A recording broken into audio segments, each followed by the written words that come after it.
Being this big is horrible.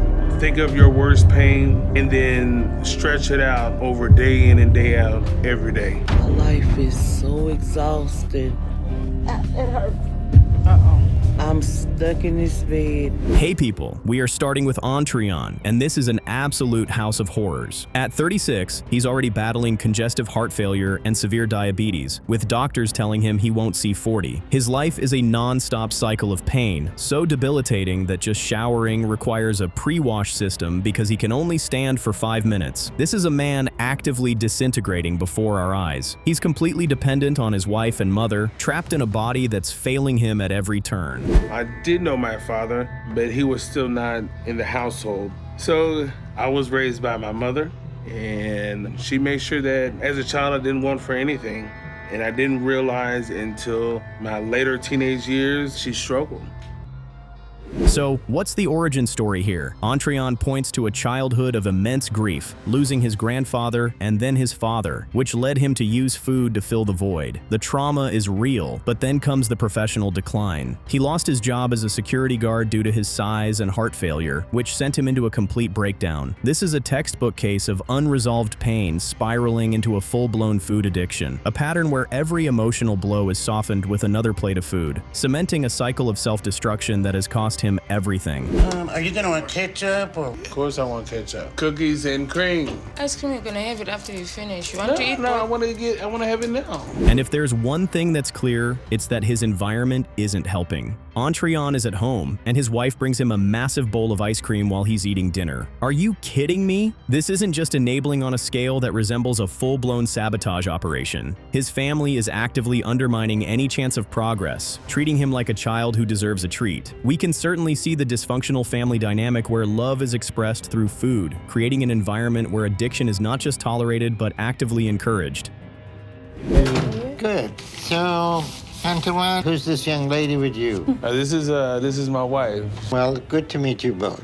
Here comes our hero doctor. Now, the voice of truth in this clown show. Ontreon comes in with all his talk about wanting to become a pastor and provide for his family. But his wife, Musa, immediately exposes him, saying he's been spouting the same empty promises for 2 years. Doctor now sees right through it, calling out his all talk, no action approach. He lays down the law: lose 80 pounds in 2 months or there's nothing to discuss. No more games, no more lies, just a brutal and necessary reality check.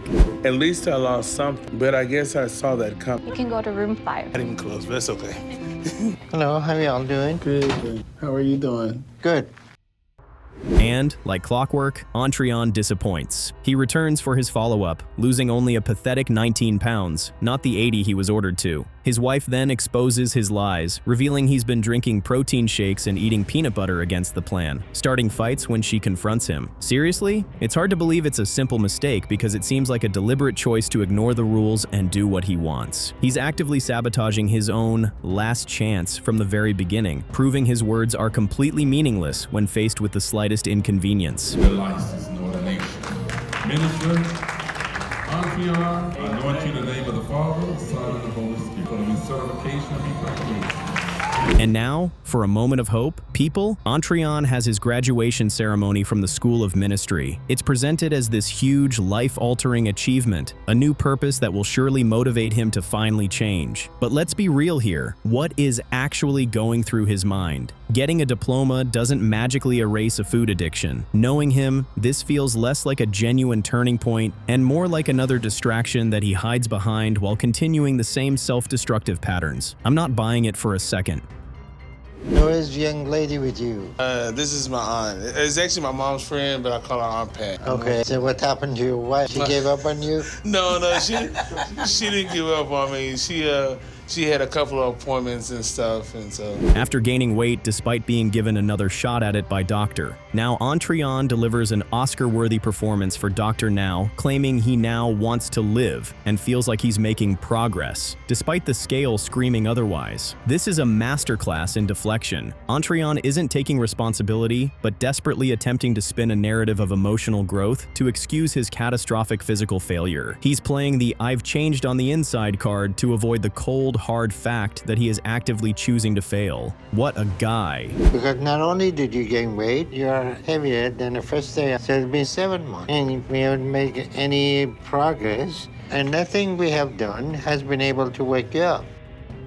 Here it is, folks, the tragic conclusion we all saw coming. After 7 months, multiple chances, and even therapy, Ontreon steps on the scale for his final weigh-in, and he weighs 704 pounds, more than when he first started. Are you kidding me? He didn't just fail, he went backward. He completely and utterly wasted this once-in-a-lifetime opportunity. Dr. Now dropping him from the program is the only possible outcome. Here's the moral of the story. You can give someone all the tools in the world, but you absolutely cannot save a person who refuses to save himself. When all you do is give in to what's easy, you sometimes forget it's the more difficult challenges that make you stronger.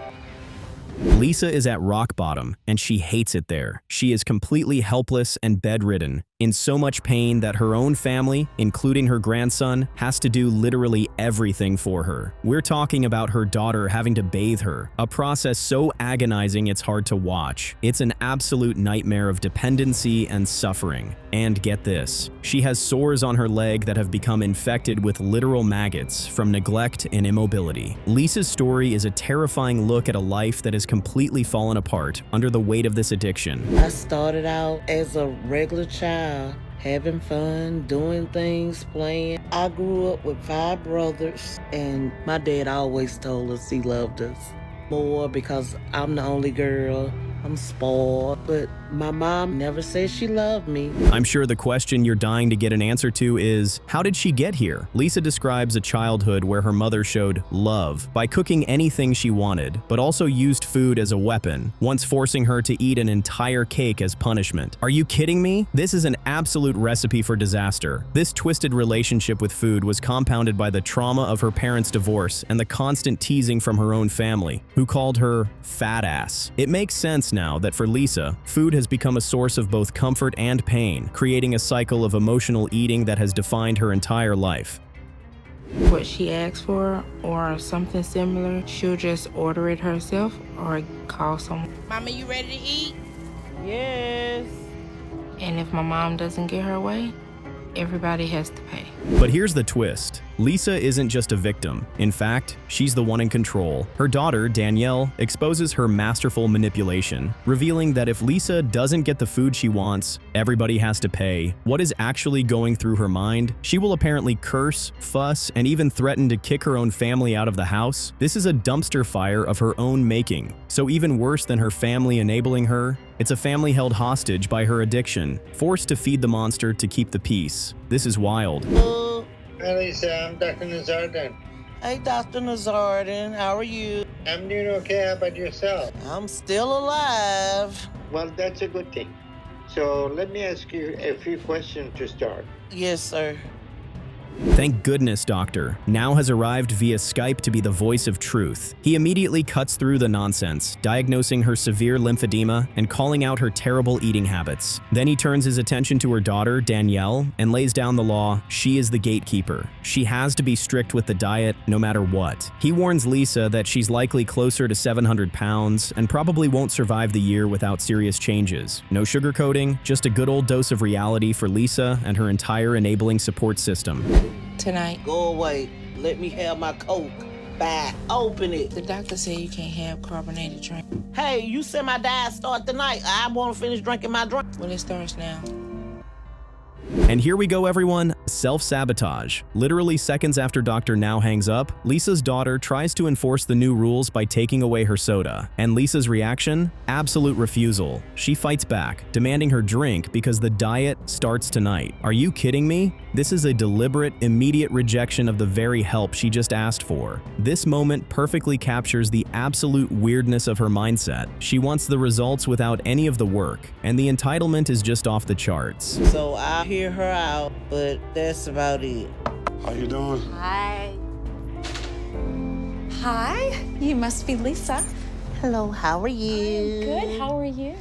It's all right. This is peak absurdity, folks. The dietitian shows up, and Lisa is caught with a freezer full of junk food. Does she take responsibility? Of course not. She blames it all on her boyfriend, Herbert. When the dietitian calls her out, Lisa deploys her ultimate emotional weapon. She deflects by talking about using ice cream as a reward for sex. Seriously? This is top-tier manipulation. She is literally throwing every and anything at the dietitian to avoid any accountability for her blatant sabotage. It's a wild and infuriating display of someone who will do anything to avoid the truth.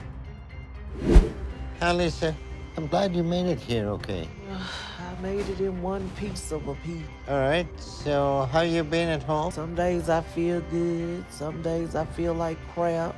These last few days I've been feeling bad. What's been making you feel bad? Some things when it's time to eat, I can't eat. Dr. Now has finally had enough. He confronts Lisa in the hospital after she has completely failed to make progress, and she unleashes a torrent of excuses. She's too stressed, she has no willpower, nobody helps her. Dr. Now is not buying a single word of her lies. He calls her out on her dysfunctional behavior and her constant victim narrative, telling her she's not willing to change. He's had it. He completely dismantles her entire performance, refusing to let her get away with her manipulative games any longer. This is quite the nasty situation Doctor Now has got on his hands. Anxiety, stress that I can't function. Why didn't you share that with the psychotherapist? I keep a lot of stuff to myself. That's why I keep saying nobody understands me. Cornered by Dr. Now and completely out of excuses, Lisa deploys the manipulator's nuclear option. She claims she's suicidal and would have blown my brains out months ago if she could. But Dr. Now sees right through this transparent, disgusting tactic, correctly identifying it as a last-ditch effort to regain control of the situation. This is a calculated, desperate move from a narcissist who has been completely exposed, masquerading as a cry for help. What a performance. Have your full psychiatric evaluation, and they determined that you're not suicidal, but you already know that, right? That was designed to attempt to manipulate us. And here it is, everyone, an end to a tragic and wasted opportunity. After a psych evaluation confirms she isn't suicidal, just manipulative, Dr. Now delivers the final verdict: she's off the program. He tells her she has no desire to change and has no respect for the help she's been given. And her response? After her daughter begs her to take this seriously, Lisa ends her journey by defiantly saying she's going to do things the Lisa way. This is the ultimate confirmation that she has learned absolutely nothing. A total and complete failure, sealed by her own arrogance. I used to leave the house maybe once a week, but now I'm mostly housebound.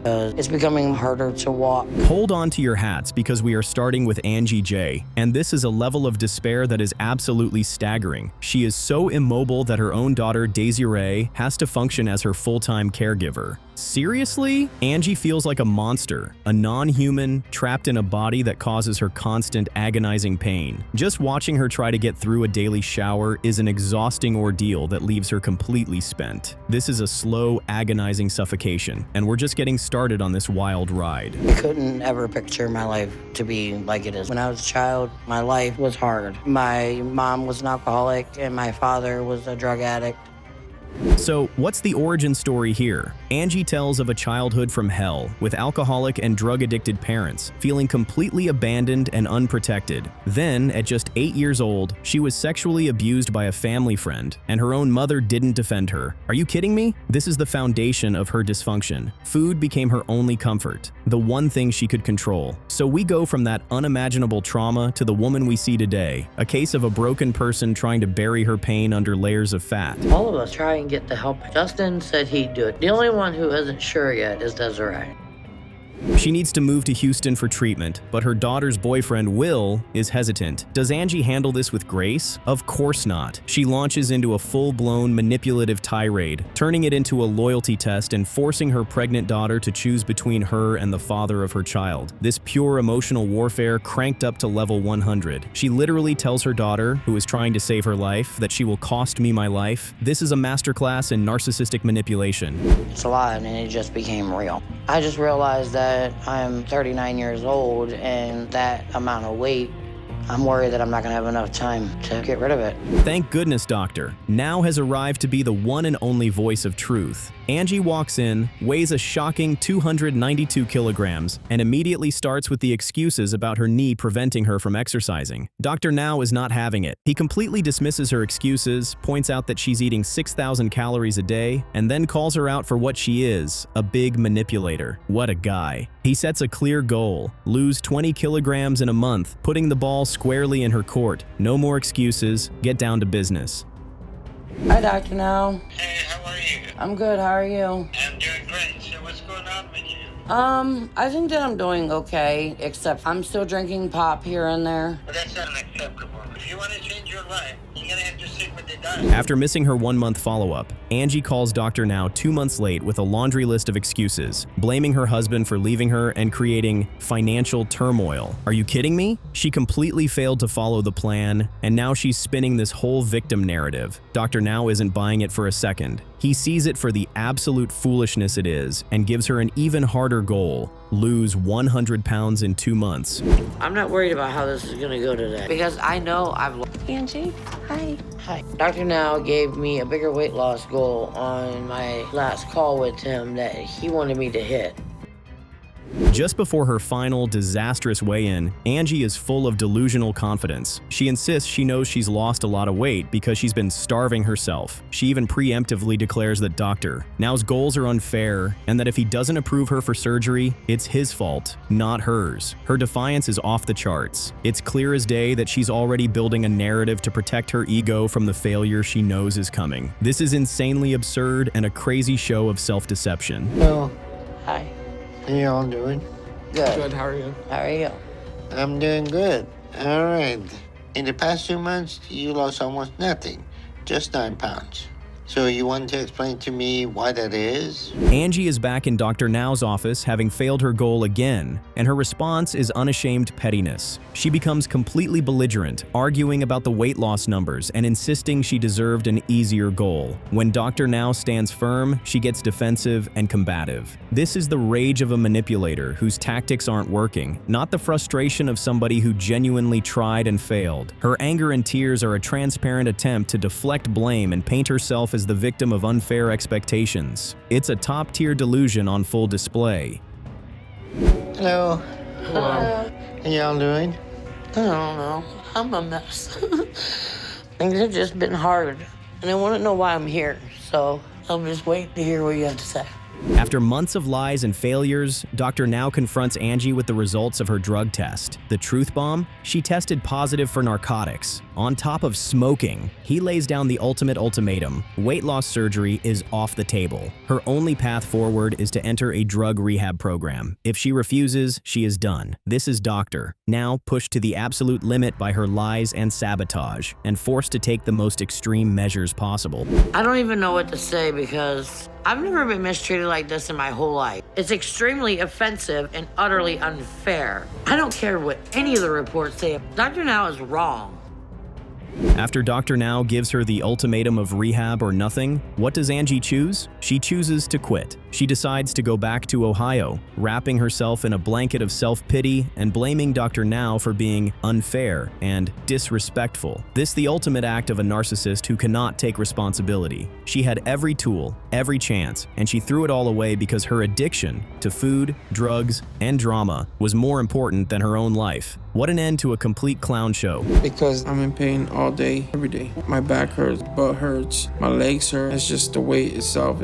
I feel like it's deteriorating my body. Get ready for Michael's story, and let me tell you, this is absolutely gut-wrenching from the jump. We meet Michael, and he's in constant, excruciating pain. His legs and back are screaming at him every single day. He can't even get up without help, relying on his family for the most basic tasks, like getting dressed or managing a 2-year-old leg wound that won't heal. You can practically feel the weight of his misery through the screen. I have to make sure that Michael gets what he wants to eat, when he wants to eat it, or else he'll get very angry. He really gets mad about his food. Alright folks, who are the enablers in this situation? Because we all know there's one. And boom, here's Ronnie, Michael's wife, admitting he's an angry food addict, and she gives him whatever he wants to eat, or else he'll get very angry. She says she doesn't push him because it just turns into an argument. She thinks it's love, but in reality, she's only actively fueling the fire, keeping him stuck in this hellish cycle just to avoid a fight. It's a lose-lose situation, which only goes to show how a toxic environment can completely sabotage any chance of recovery. House. Because my dad was strict and everything had to be a certain way or he would be mad. He had rules for everything, including food. I was just afraid of him being mad at me. I wanted to take all my fear and just eat. Michael's backstory is a tragic blueprint for how addiction takes hold. He talks about a childhood filled with anger, a strict father, and how food became his only solace. Then, his dad goes to jail, and suddenly, there are no rules. No one to stop him from eating whatever he wants. Seriously, the immediate freedom to overeat leads to massive weight gain by 14. It's clear this isn't just about hunger. It's about a deep, unresolved emotional wound turning food into a twisted comfort. This trauma, this lack of emotional outlet set the stage for the life he's living now. How y'all doing? Good, and you? I'm Dr. Nazardan, and you are? Michael. Michael, and you are? I'm Ronnie. Okay, super. So you're 635 pounds? Yes. Okay. Oh, thank goodness. Here comes Doctor, now ready to cut through Michael's self-delusion. Michael strolls in, already asking for surgery, thinking it's some magic fix. Doctor now immediately shuts that down, pointing out Michael hasn't even analyzed his own eating habits, which are likely in the 10,000 calorie range daily. He hits Michael with the brutal reality. He might not even survive surgery at his current weight. And if he doesn't lose 50 pounds on a strict 1,200 calorie diet, he's done. Hopefully, this is the wake-up call Michael desperately needs. After now for my second doctor's appointment, and the doc said I had to lose 50 pounds and get under the 585 mark if I want to get approved for surgery. Mr. Dominguez, come on. I worked hard and I've stuck to the diet, but I still haven't been able to exercise or get up much since my knee's still hurting. Alright, so Michael comes back for his first follow-up claiming he's worked hard. The big reveal? He lost a measly 16 pounds, not the 50 Dr. Now demanded. Dr. Now is visibly annoyed, calling out Michael's lack of progress and his belief that someone else will do the work. He then ups the ante, demanding Michael lose a staggering 100 pounds in the next 2 months, or he's off the program. Plus, he directly tells Ronnie and the kids to stop feeding him. It's a harsh but necessary reality check. Michael is still in denial, but the pressure is on. But it's better than gaining weight. I don't know if the doctor's gonna be happy with that number, but hopefully he approves me for surgery. Hello. How's it going? How y'all doing? Doing okay? How are you? All right. Wait a minute. Against all odds, Michael actually made progress. He didn't hit the 100-pound goal, but he lost a respectable 84 pounds, bringing him down to 535. Doctor Now acknowledges the good progress and for the first time, approves him for gastric bypass surgery. This is huge. And this is crucial, Doctor. Now immediately reiterates that surgery isn't the total answer. It's a tool, not a cure. This is a hard-won victory for Michael, a true testament to some underlying commitment. But the real work is just beginning. Because for the first time since surgery, I'm going out with my family to a... I look like it. Just try to be okay for now, babe. Yeah, it's just the table's dirty. I'm already getting irritated, so I'm trying to chill out a little bit. Alright, post-surgery, and here's the drama we knew was coming. Michael is out with his family, trying to enjoy a meal, and he absolutely loses it because the table is dirty. Seriously? He launches into a full-blown tantrum, cursing and demanding to know why they couldn't find a nicer, cleaner place. Ronnie, bless her heart, looks completely defeated and tells him to chill out. This unaddressed anger is coming to the surface now that food can't suppress it. It's embarrassing and utterly frustrating to witness this public meltdown. Welcome. I'm so glad you all could come. So tell me what brings you guys here tonight. I got a lot of issues, I guess. Okay. In your own words, tell me what your life is like. I get up in the morning, eat something, take a shower. So your life is structured and that feels good to you. Yeah. This is it, folks, the emotional breakthrough we've been waiting for. In therapy, Ronnie is pouring her heart out, crying about Michael's yelling and how it makes her feel. Then, the therapist drops a bombshell, connecting Michael's anger to deep suppressed trauma from his childhood, including his father's physical abuse. Michael, who claimed he didn't let nobody know about his past, is forced to confront it. He admits he doesn't want to feel the pain, but the therapist explains that feeling it is how you disarm it. This is raw, painful, but oh so necessary healing. It's easier to be mobile and be able to walk. You better throw right too, fool. I haven't thrown a football in a while. Come on. Michael's lost a lot of weight, over 200 pounds, you know, and now that the weight's coming off, his whole energy level has tripled. And here we are at Michael's incredible conclusion. He's not just smaller, he's living. We see him playing with his kids, laughing, engaging. A far cry from the immobile, angry man we first met. He's reflecting on how he went from constantly miserable and angry to starting to really love his life. He's working, he's active, and he's dedicated to being the best dad, ensuring his kids never experience the trauma he did. Ronnie acknowledges he doesn't need her anymore, in the best possible way. It's a total inspiring transformation. What a journey.